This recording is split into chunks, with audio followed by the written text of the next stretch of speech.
अनंत प्रतीक्षा ने लिखा है, प्रणाम। हमें लगता है विराटता का आकर्षण हमारे प्राणों में बसा है, पर हम मूल रूप से विस्तृत ही हैं, पर ये नहीं जानते, इसलिए तरह तरह से उस विस्तार को अनुभव करने का प्रयास करते हैं।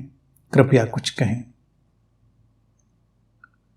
निश्चित ही विराटता हमारा स्वभाव है।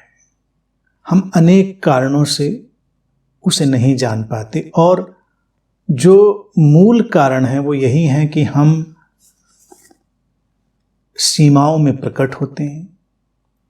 अस्तित्व में सीमाओं में प्रकट होना व्यवहारिक उपयोगिता के लिए नितांत आवश्यक घटना है, लेकिन व्यवहारिक उपयोगिता को हम कब वास्तविकता में बदल देते हैं, वो पीड़ा है। मनुष्य की पीड़ा और कुछ नहीं है, वो उन बातों को जो अस्तित्व हमें प्रैक्टिकल यूटिलिटी के लिए देती है, हम उनको जल्दी ही एक ऐसे वास्तविकता के आयाम में ले जाते हैं जहाँ से हम पीड़ित होने लगते हैं।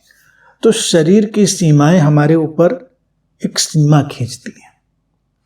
ठीक है, सीमा है भी, शरीर मन की अपनी एक सीमा है, इस फॉर्म की, इस आइडेंटिटी की अपनी एक सीमा है, लेकिन मूल रूप में प्रत्येक व्यक्ति वो विराटता ही है। तो इसमें कोई समस्या नहीं है। अनेक अनेक ढंग से व्यक्ति उसकी तरफ जाने का प्रयास करता है, जैसा लिखा है, और प्राणों में आकर्षण तो उसका हमेशा बना रहता है, उसमें भी दो राय नहीं। अब जैसे हम एक विराट आकाश में कुछ दीवारें खड़ी करके एक घर बना देते हैं, तो उस घर के माध्यम से ऐसा नहीं कि वो आकाश सीमित हो जाता है या छोटा हो जाता है, वो तो वही है जो रहता है, लेकिन उन दीवारों के कारण उस विराट आकाश की एक नई उपयोगिता पैदा होती है, एक नई यूटिलिटी पैदा होती है। वो जो यूटिलिटी है